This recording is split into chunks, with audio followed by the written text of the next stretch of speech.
Friends, welcome to my YouTube channel PCM Samadhan. कैसे आप सब लोग? आई होप आप सब लोग बहुत अच्छे होंगे। सर्दी का मौसम भी आ चुका है, तो अच्छे से आप लोग एकदम रेडी होके रहिए और पढ़ाई कीजिए, क्योंकि सर्दी का मौसम, गर्मी का मौसम, बारिश का मौसम ये तो आते रहते हैं, जाते रहते हैं, ठीक ना।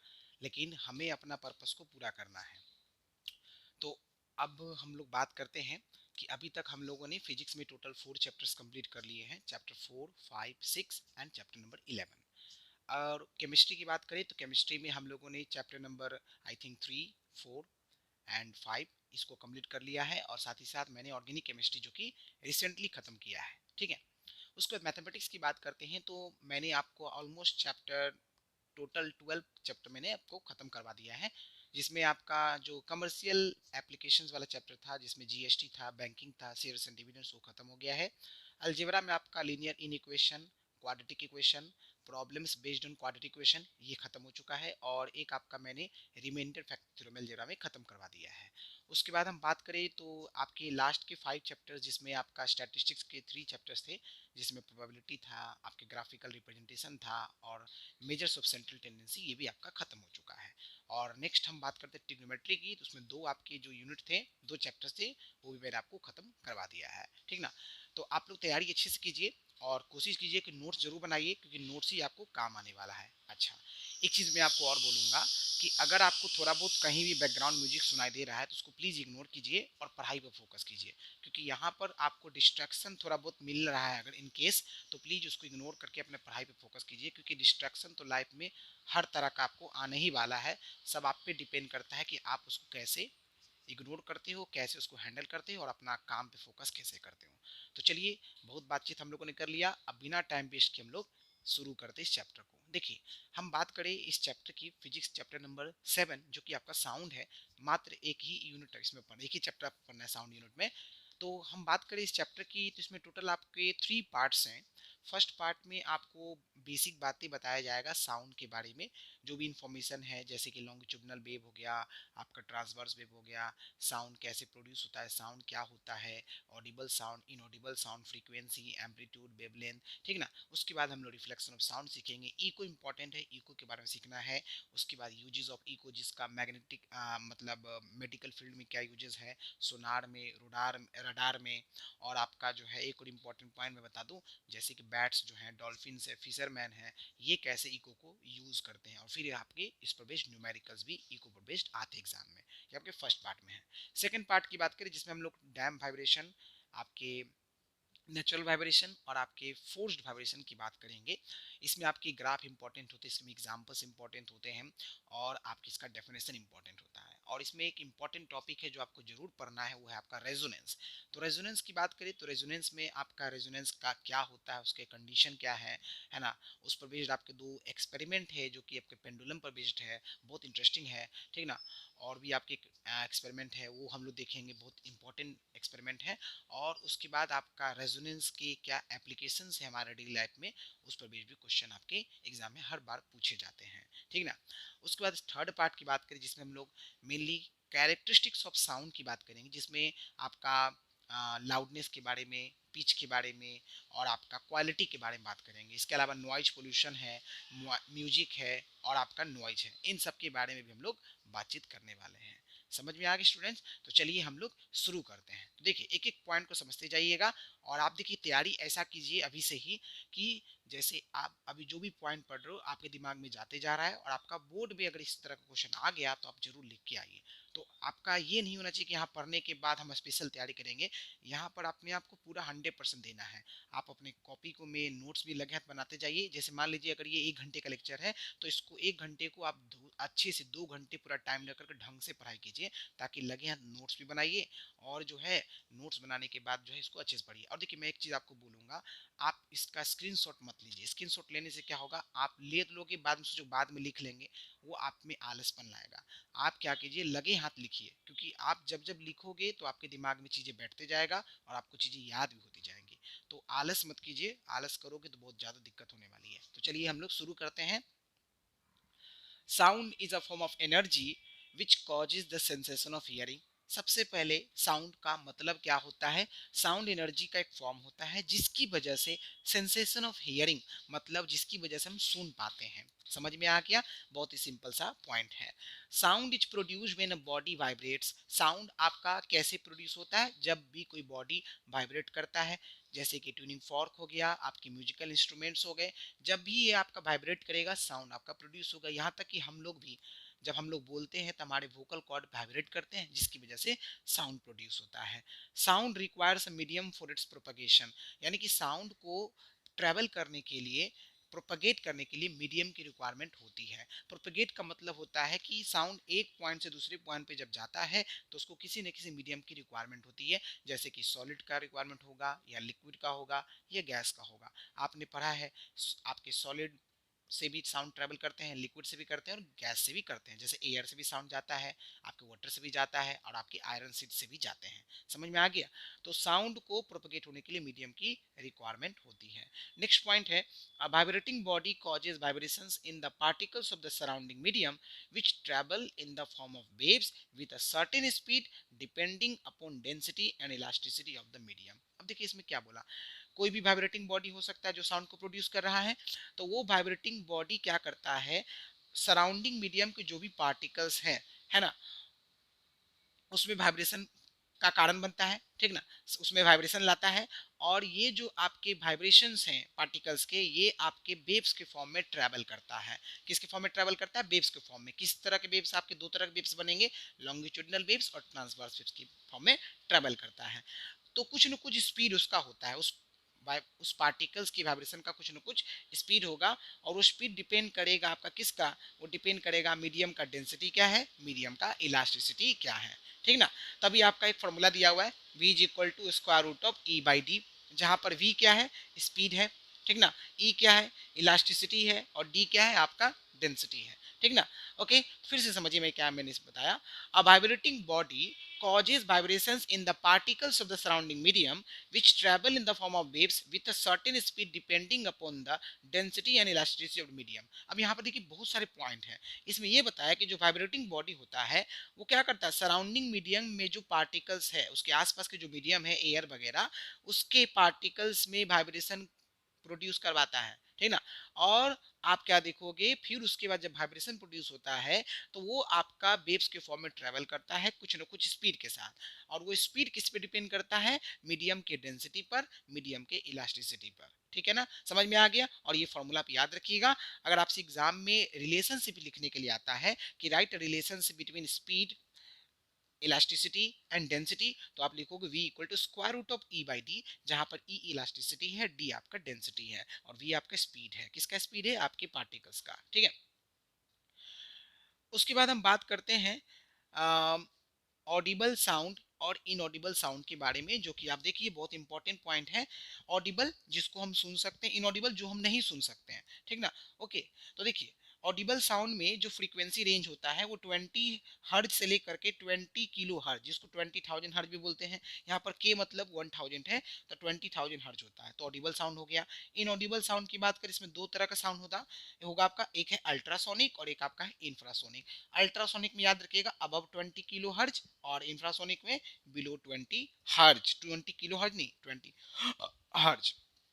ऑडिबल साउंड हो या इनऑडिबल साउंड हो, दोनों के दोनों आपका मीडियम में ट्रेवल करता है, सेम स्पीड के साथ ट्रेवल करता है, ठीक ना। ओके, ये पॉइंट याद रखिएगा। नाउ उसके बाद देखिए, the audible range of frequency of a person decreases as one gets older since the hearing sensitivity of ears falls for both low and high frequencies. इसका मतलब ये हो गया कि देखिए जो पर्सन का फ्रीक्वेंसी का जो ऑडिबल रेंज है, ऑडिबल रेंज है ना 20 हर्ज से 20 किलो हर्ज, तो ये जो ऑडिबल रेंज है फ्रीक्वेंसी का किसी पर्सन का, वो क्या करता है, जैसे जैसे वो बूढ़ा होते जाता है, जैसे जैसे उसका उम्र होते जाता है, तो क्या देखोगे, उसका जो फ्रीक्वेंसी का रेंज है वो कम होने लगता है।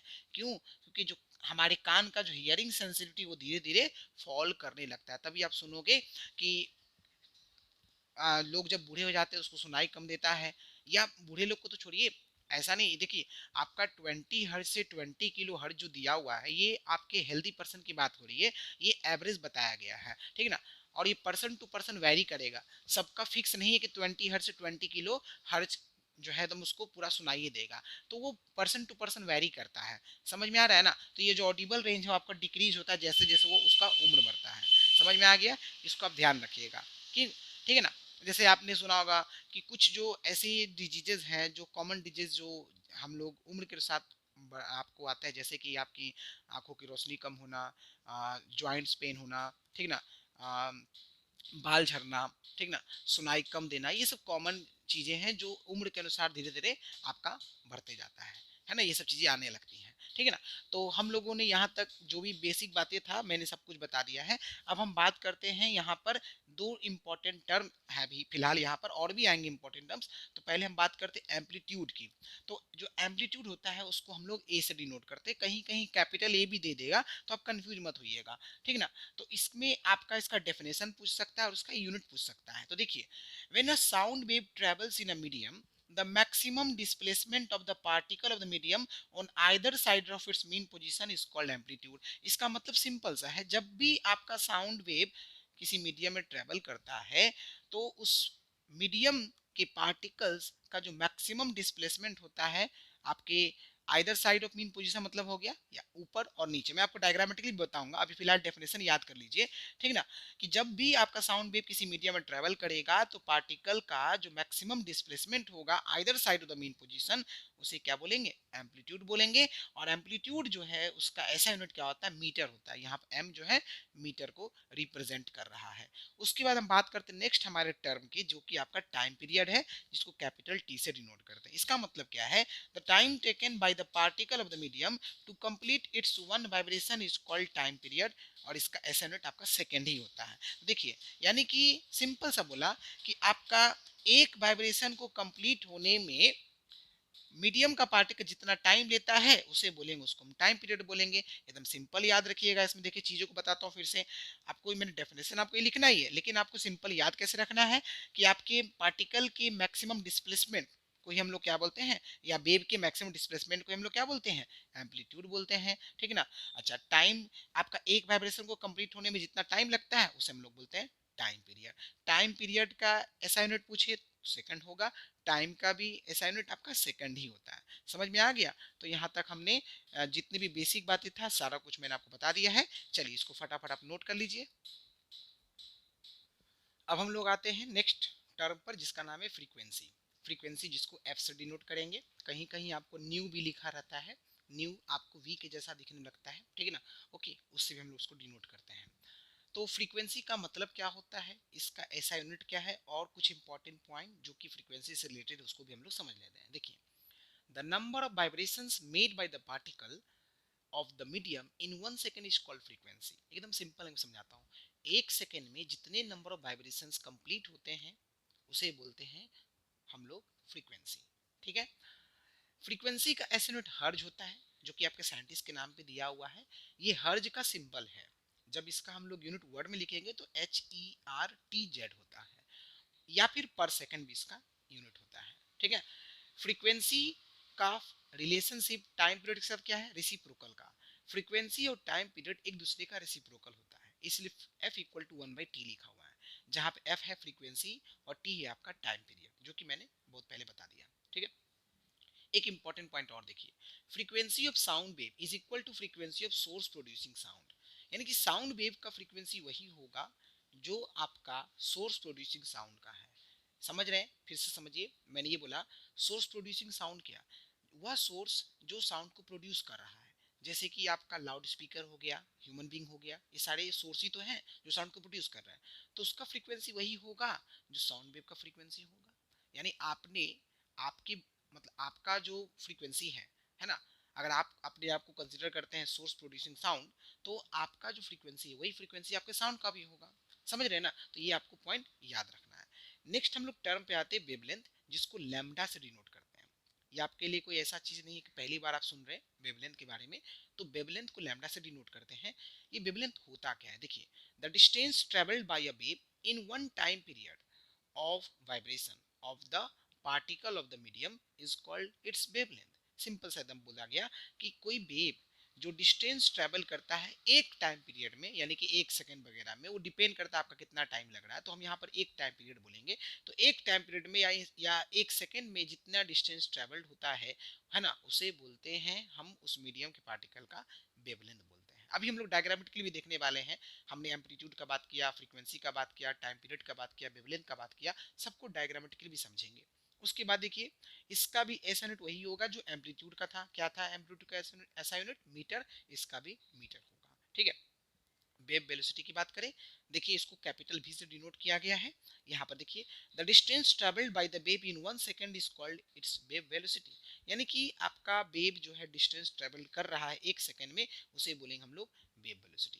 अब इन दोनों में थोड़ा सा आप कंफ्यूज मत होइए, ठीक से समझिए। यहाँ पर ये वेलोसिटी की बात हो रही है, तो और यहाँ पे वेवलेंथ है, तो इसका मतलब ये हुआ कि एक टाइम पीरियड में जितना डिस्टेंस ट्रेवल हो, सिर्फ डिस्टेंस की बात कर रहा है, यहाँ पर ये कहलाएगा वेवलेंथ। यहाँ पे क्या बोला? Distance travel by the wave in 1 second, condition डाल दिया गया यूनिट टाइम में, यानी 1 सेकंड में जितना डिस्टेंस ट्रेवल्ड होगा उसे उसका बोलेंगे वेव वेलोसिटी। ये डिस्टेंस है ओनली केवल, और ये आपका स्पीड है, समझ रहे हैं ना। तो यहाँ पर एक ऐसा यूनिट की बात करें तो मीटर पर सेकेंड ही होगा।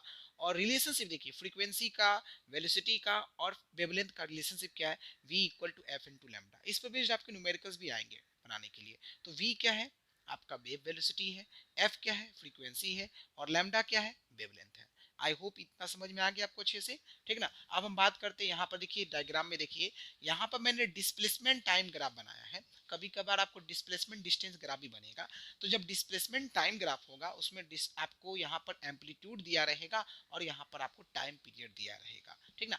और जब डिस्प्लेसमेंट डिस्टेंस ग्राफ होगा तो उसमें आपको डिस्प्लेसमेंट दिया रहेगा और वेवलेंथ का बात करेंगे। तो मैंने यहाँ पर दोनों समझाने के लिए मैंने आपको सब कुछ यहाँ मेंशन कर दिया ताकि आपको समझ में आ जाए। जब क्वेश्चन दिया रहेगा तो आपको डिस्प्लेसमेंट डिस्टेंस टाइम ग्राफ या डिस्प्लेसमेंट डिस्टेंस ग्राफ होगा। तो जरा देखिए, मैंने बताया था कि वेव का जो मैक्सिमम डिस्प्लेसमेंट होता है उसे उसका एम्पलीट्यूड बोलते हैं, और वो either side of mean position होगा। तो जरा देखिए, ये होता है ओरिजिन, ठीक है ना। ओके, तो आप देखिए यहाँ से शुरू हो रहा है वेव और यहाँ पे आपका खत्म हो रहा है, इसे हम बोलते हैं वन वाइब्रेशन, वन वेव। आपके कितने वेव दिख रहे हैं? एक वेव में हमेशा दोनों साइकिल आना चाहिए, ऊपर का भी पार्ट आना चाहिए, नीचे का भी पार्ट आना चाहिए, तब उसे हम बोलेंगे वन वेव या वन वाइब्रेशन बोलेंगे। तो यहाँ पर कितने वेव दिख रहे हैं? आपको एक वेव है, ठीक है। अच्छा, उसके बाद हम बात करते हैं एम्पलीट्यूड की। देखिए, ये मैक्सिमम डिस्ट्रीब्यूशन यहाँ पर ये है और यहाँ पे ये है, तो ये इसका क्या कहलाएगा? एम्पलीट्यूड कहलाएगा। अगर ऊपर में 5 मीटर है तो नीचे भी 5 मीटर ही होगा, बस नेगेटिव साइन आ जाएगा क्योंकि नेगेटिव है यहाँ पर, लेकिन डिस्प्लेसमेंट तो कभी नेगेटिव होता नहीं है, ठीक ना, डिस्टेंस कभी नेगेटिव होता नहीं है। अच्छा, तो यहाँ पर 5, यहाँ भी 5 हो गया। उसके बाद देखिए, एक वेव को कंप्लीट होने में जितना टाइम लग रहा है उसे हम लोग बोलते हैं टाइम पीरियड, ठीक ना। ओके, कितना टाइम ले रहा है एक वेव कंप्लीट होने में, तो उसे बोलेंगे टाइम पीरियड। तो अगर यहाँ पे 1 सेकंड है तो 1 सेकंड टाइम पीरियड हो जाएगा। अगर आपका मान लीजिए 2 सेकंड है तो टाइम पीरियड 2 सेकंड हो जाएगा। समझ रहे हैं ना। अच्छा, अब ये जो डिस्टेंस है वेव का, इसे बोलते हैं हम लोग वेवलेंथ, लैम्डा। तो हमेशा देखिए, यहाँ से शुरू और यहाँ पे खत्म हुआ। आगे और पढ़ोगे, दो रेयर फ्रैक्शन हो या दो कंप्रेशन के बीच के डिस्टेंस को भी हम लोग वेवलेंथ ही बोलते हैं, ठीक ना। ओके, तो ये पॉइंट मैंने आपको समझा दिया। अच्छा, तो ये आपको क्लियर हो गया अच्छे से। अब देखिए, मान लीजिए फ्रीक्वेंसी हमको निकालना हो तो आपके कितने वेव्स कंप्लीट हो रहे हैं। हमने पढ़ा था number of vibrations completed by the particle in 1 second, ठीक ना। 1 सेकंड कितने नंबर वाइब्रेशन बन रहे हैं, तो केवल एक वाइब्रेशन बन रहा है। तो इसका फ्रीक्वेंसी अगर आपको निकालने के लिए पूछ दे तो कितना होगा? 1 हर्ट्ज होगा। समझ रहे हैं अच्छे से, ठीक है ना। और एक टोटल वेव कितने हैं? एक वेव है, फ्रीक्वेंसी एक हो गया, समझिए अच्छे से। उसके बाद टाइम पीरियड की बात करें तो कितना टाइम लग रहा है यहाँ पे 1 सेकंड है। यूनिट सेकंड कैसे पता चला? यहाँ पे यूनिट दिया हुआ है। अगर मान लीजिए यहाँ पे 2 सेकंड, 2 लिखा रहता है तो 2 सेकंड लगता, अगर 3 रहता तो 3 सेकंड होता। यानी कि एक वेव को कंप्लीट में कितना टाइम लगेगा? 2 सेकंड, 3 सेकंड, कुछ भी हो सकता है, वो आपके क्वेश्चन में दिया रहेगा। और यहाँ पर देखिए, आपको यहाँ एम्पलीट्यूड को यहाँ पर डेटा दिया रहता है, समझ रहे हैं ना। ओके, यहाँ भी आपका डेटा जो ऊपर में होगा वही आपका नीचे में, जितना ऊपर जाएगा उतने नीचे भी जाएगा। ये समझ गए ना। चलिए, तो ये जो जरूरी बातें मैंने आपको समझा दिया ग्राफिकली, और इस पर बेस्ड आपके न्यूमेरिकल्स है जो मैं आपको कराऊंगा, ठीक ना। उसके बाद हम बात करते हैं कि फ्रीक्वेंसी और टाइम पीरियड जो है वो आपके वाइब्रेटिंग सोर्स प्रोड्यूसिंग साउंड पर डिपेंड करता है। यानी कि फ्रीक्वेंसी और टाइम पीरियड किस पर डिपेंड करेगा? सोर्स पर डिपेंड करेगा जो साउंड को प्रोड्यूस कर रहा है। उसके बाद आपका वेलोसिटी और वेवलेंथ जो है वो किस पे डिपेंड करता है? मीडियम के पार्ट प्रॉपर्टीज पे डिपेंड करता है, जिसमें वेव आपका ट्रेवल करता है। यानी कि याद रखिएगा, वेलोसिटी वेवलेंथ किस पे डिपेंड करता है? मीडियम के प्रॉपर्टीज पे डिपेंड करता है जिसमें वेव आपका ट्रेवल करता है, कि किस मीडियम में ट्रेवल कर रहा है, सॉलिड में है कि लिक्विड में है कि गैस में है, ठीक ना।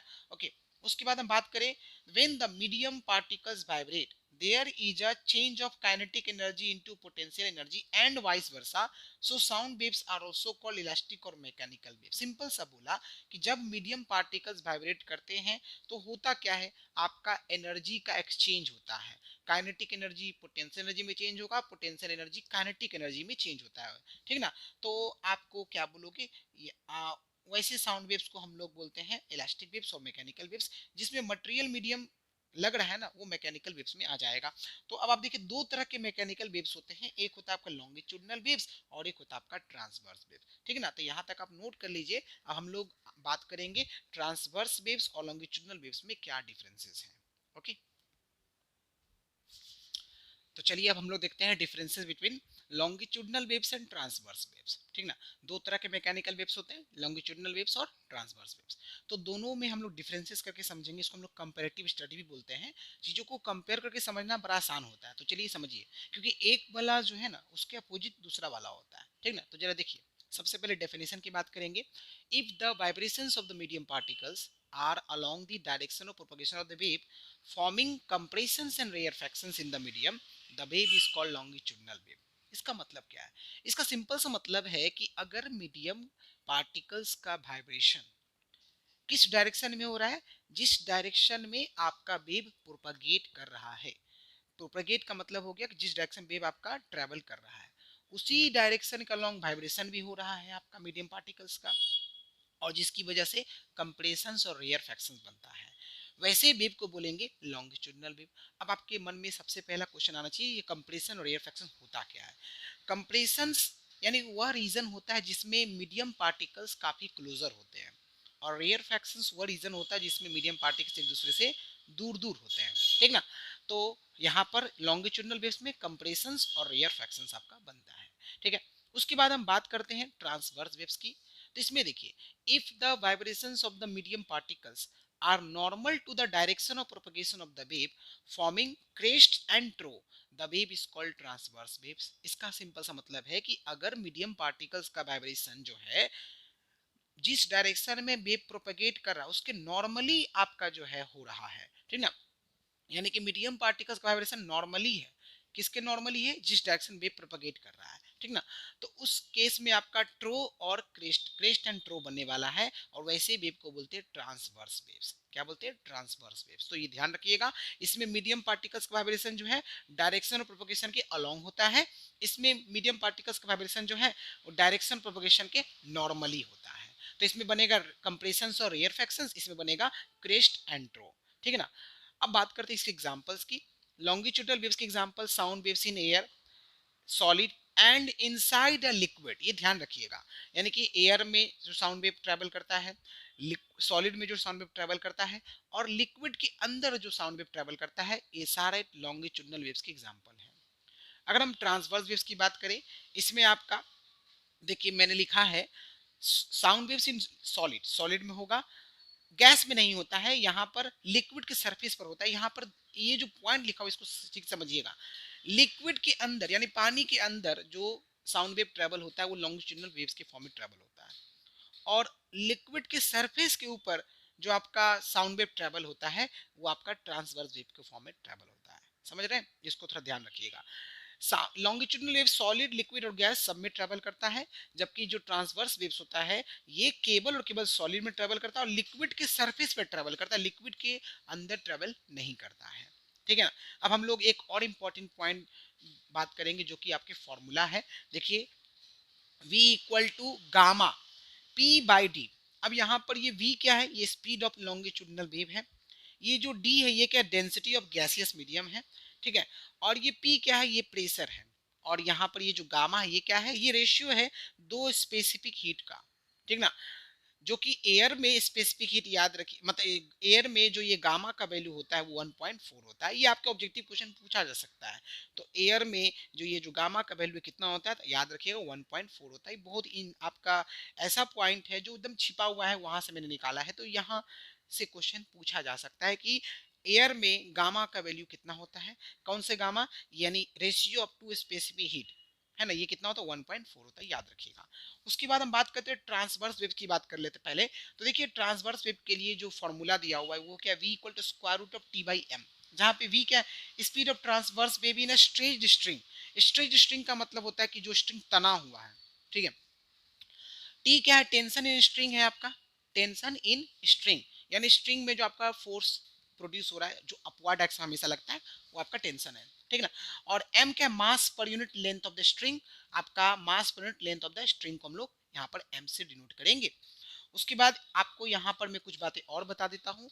देखिए जैसे ये पॉइंट देखिए, अगर आपका टेम्परेचर इंक्रीज होता है, ह्यूमिडिटी भी इंक्रीज होता है। अब यहाँ पर क्वेश्चन आता है सर ह्यूमिडिटी होता क्या है, amount of moisture present in atmosphere, हमारे एटमॉस्फेयर में जो मॉइस्चर मौजूद है, वाटर वेपर की अमाउंट मौजूद है, उसी को हम लोग बोलते हैं ह्यूमिडिटी, ठीक ना। ओके, तो अगर टेम्परेचर ज्यादा है, ह्यूमिडिटी भी ज्यादा है, तो डेंसिटी क्या होगा, कम होगा, ठीक ना। और उस केस में स्पीड क्या होगा, ज्यादा होगा। तो टेम्परेचर ज्यादा होगा, ह्यूमिडिटी भी ज्यादा होगा, तो डेंसिटी कम होगा और स्पीड ऑफ साउंड आपका ज्यादा होगा, ठीक है। उसके बाद अगर उल्टा बात करें तो कि टेम्परेचर कम हो गया, ह्यूमिडिटी कम हो गया, डेंसिटी ज्यादा हो गया, तो स्पीड ऑफ साउंड आपका क्या हो जाएगा, कम हो जाएगा। डेंसिटी कम है तो स्पीड ऑफ साउंड ज्यादा है, तो इसमें से किसी से पॉइंट पूछा जा सकता है। तो डेंसिटी अगर आपका कम है तो स्पीड ऑफ साउंड ज्यादा होगा, डेंसिटी ज्यादा होगा तो स्पीड ऑफ साउंड आपका कम होगा, समझ गए। उसके बाद speed of sound is not affected by the change in pressure, pressure में कुछ भी चेंज हो उससे साउंड के स्पीड में कोई फर्क नहीं पड़ता, ये पॉइंट याद रखिएगा। उसके बाद आपका एक दो पॉइंट और रह गया इसमें, देखिए रिफ्रैक्शन, रिफ्रैक्शन का मतलब हमने पढ़ा ना कि जब आपका जो है वेव, लाइट वेव भी हो सकता है, साउंड वेव भी हो सकता है, वो एक मीडियम से दूसरे मीडियम में क्या करता है, ट्रेवल करता है, तो उसको हम लोग रिफ्रैक्शन बोलते हैं। तो रिफ्रैक्शन के केस में स्पीड, वेवलेंथ और इंटेंसिटी वेव का चेंज नहीं करता, लेकिन फ्रीक्वेंसी चेंज करता है, ये याद रखिएगा। रिफ्रैक्शन में स्पीड, वेवलेंथ, इंटेंसिटी जो है वो चेंज करता है, लेकिन फ्रीक्वेंसी में कोई चेंज नहीं होता है। उसके बाद आपका वेव जो है किस डायरेक्शन में ट्रेवल कर रहा है वो भी चेंज होता है। आपने चैप्टर नंबर 4 में पढ़ा था, when a ray of light travels from a denser medium to a rare medium, it it bends away from the normal. When a ray of light travels from rare medium to denser medium, it bends towards the normal. ये सब आपने पढ़ा है। तो direction of travel भी change होता है, समझ रहे हैं ना। तो क्या क्या चेंज हो रहा है, स्पीड में चेंज हो रहा है, वेवलेंथ में चेंज हो रहा है, इंटेंसिटी में चेंज हो रहा है, और direction of travel of wave change हो रहा है, ठीक ना। क्या चेंज नहीं होता है, फ्रीक्वेंसी चेंज नहीं होता है।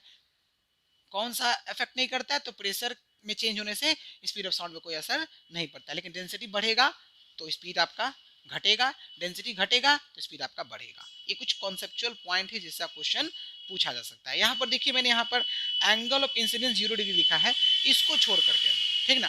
तो इस केस में बस इसको याद रखिएगा, इस केस में आपका जो direction of travel of wave है ये आपका क्या होगा, आपका चेंज होगा, सिर्फ नॉर्मली इंसिडेंस में नहीं होगा। आपने पता था ना जगह कि जब नॉर्मली इंसिडेंट करता है उस केस में एंगल ऑफ इंसिडेंस 0 डिग्री होता है, तो उस वाले केस को छोड़ करके बाकी सब में आपका डायरेक्शन ऑफ ट्रेवल जो है वो चेंज होगा, ठीक ना। ओके, तो चलिए इसको नोट कर लीजिए। ओके स्टूडेंट्स, अब हम लोग देखेंगे लाइट वेव्स और साउंड वेव्स में क्या डिफरेंसेस हैं। सबसे पहले बात करते हैं, लाइट वेव्स एक इलेक्ट्रोमैग्नेटिक वेव्स होता है, जैसे कि आपका गामा रेज होता है, आपका रेडियो वेव्स होते हैं, माइक्रोवेव्स होते हैं, एक्सरेज होते हैं, है ना। उसी तरह से लाइट वेव्स भी आपका इलेक्ट्रोमैग्नेटिक वेव्स है। साउंड वेव्स कैसा होता है, मैकेनिकल वेव्स होता है। तो सबसे फर्स्ट डिफरेंस आप ये याद रखिएगा। सेकेंड पॉइंट, लाइट वेव्स जो है वो आपका केवल मतलब लाइट वेव्स वैक्यूम में ट्रेवल कर सकता है, लेकिन साउंड वेव्स जो है वैक्यूम में ट्रेवल नहीं कर सकता है। उसके बाद speed of light in air या वैक्यूम की बात करें, यानी कि एयर में या वैक्यूम में लाइट का स्पीड कितना होता है, जो कि 3 इंटू 10⁸ मीटर पर सेकंड होता है, जो कि मैक्सिमम स्पीड होता है। और एयर में जो साउंड का स्पीड होता है कितना होता है, 330 मीटर पर सेकंड होता है। उसके बाद लाइट वेव्स आपके ट्रांसवर्स वेव्स होते हैं, जबकि साउंड वेव्स कैसे होते हैं, लॉन्गिट्यूडनल वेव्स होते हैं। हालांकि आप एक जगह दोनों जगह देखा होगा, ये लॉन्गिट्यूडनल भी है और ट्रांसवर्स दोनों होता है, लेकिन जनरली लाइट वेव्स की बात करें ट्रांसवर्स होते हैं, साउंड वेव्स आपके लॉन्गिट्यूडनल वेव्स होते हैं। उसके बाद जो वेवलेंथ की बात करें, इसका जो ऑर्डर है वो 10⁻⁶ मीटर होता है। और इसमें बात करें कि जो वेवलेंथ है उसका रेंज क्या होता है, 10⁻² मीटर से लेकर के 10⁻1 मीटर तक होता है, ठीक है। ये जो पॉइंट है ये पॉइंट आप समझिए फिर से। इसमें बोला कि लाइट का स्पीड जो है वो 3 इंटू 10⁸ मीटर पर सेकंड होता है, और साउंड का स्पीड 330 मीटर पर सेकंड होता है। यही कारण है कि आपने देखा होगा थंडर स्टॉर्म में जो जब थंडर होता है तो लाइटनिंग पहले दिखती है और उसका साउंड बाद में सुनाई देता है, क्योंकि साउंड का स्पीड कम है और लाइट का स्पीड ज्यादा होता है, इस वजह से आपको लाइटनिंग पहले दिखता है और थंडर का आवाज बाद में सुनाई देता है। फिर उसके बाद देखिए electromagnetic waves transfer energy in the form of photons. याद रखिएगा फोटोन्स के फॉर्म में एनर्जी को ट्रांसफर करता है कौन? Electromagnetic waves. उसके बाद हम बात करते हैं रिफ्लेक्शन ऑफ साउंड वेव की। ये आपका एक नेक्स्ट टॉपिक है, ठीक है ना, जो कि समझिए होता क्या है। The return of a sound wave on striking a surface like wall, metal sheet, plywood, etc. back in the same medium is called reflection of sound wave। इसका सिंपल सा मतलब है कि आपका किसी सरफेस जैसे कि वॉल हो गया, मेटल सीट हो गया, प्लाईवुड हो गया, उस पे साउंड वेव जाके स्ट्राइक किया और स्ट्राइक करने के बाद उसी मीडियम में, सेम मीडियम में वापस लौट गया है, उसे उस फेनोमेनन को बोलेंगे रिफ्लेक्शन ऑफ साउंड वेव। बिल्कुल ये रिफ्लेक्शन ऑफ लाइट के जैसा है, जैसे हमने पढ़ते हैं कि जो इंसिडेंट लाइट है वो आपका किसी सरफेस पे यानी कि प्लेन मिरर पे जाके इंसिडेंट करता है और आफ्टर इंसिडेंस क्या करता है, वो उसी मीडियम में लौट जाता है, उस फेनोमेनन को रिफ्लेक्शन ऑफ लाइट बोलते हैं। और यहाँ पर रिफ्लेक्शन ऑफ साउंड होगा तो यहाँ पर साउंड वेव की बात करेंगे कि जब साउंड वेव किसी सरफेस पे स्ट्राइक करने के बाद जो है सेम मीडियम में रिटर्न बैक हो जाता है, उस फेनोमेनन को बोलेंगे रिफ्लेक्शन ऑफ साउंड वेव। उसके बाद हम बात करेंगे reflection of sound wave does not require a smooth and shining surface like a mirror, ठीक ना। उसका मतलब कि आपका जो रिफ्लेक्शन ऑफ साउंड वेव होता है इसमें किसी शाइनिंग सरफेस या स्मूथ सरफेस जैसे मिरर वगैरह होता है उसकी रिक्वायरमेंट नहीं होती। ये किसी भी सरफेस हो सकता है, चाहे वो सरफेस आपका स्मूथ हो या हार्ड हो, पॉलिश्ड हो या रफ हो, उससे इसको कोई लेना देना नहीं है, ठीक ना। ये किसी भी सरफेस पे स्ट्राइक होकर के रिटर्न बैक हो जाता है। The only requirement for the reflection of sound wave is that the size of the reflecting surface must be bigger than the wavelength of the sound wave। यानी एकमात्र जो requirement है reflection of sound wave होने के लिए वो यही है कि आपका रिफ्लेक्टिंग सरफेस का जो साइज है हमेशा वेवलेंथ से क्या होना चाहिए, बिगर होना चाहिए। ये पॉइंट आपका वीवीआई में डाल सकते हैं। उसके बाद इस फेनोमिनन को हम लोग यूज करते हैं मेगाफोन बनाने में, साउंड बोर्ड बनाने में और ईयर ट्रम्पेट बनाने में यूज में लेते हैं। समझ में आ गया? ओके, तो इस तरह से आपका रिफ्लेक्शन ऑफ साउंड भी कंप्लीट हो गया और लाइट वेव्स और साउंड वेव्स भी कंप्लीट हो गया। इसको नोट कर लीजिए।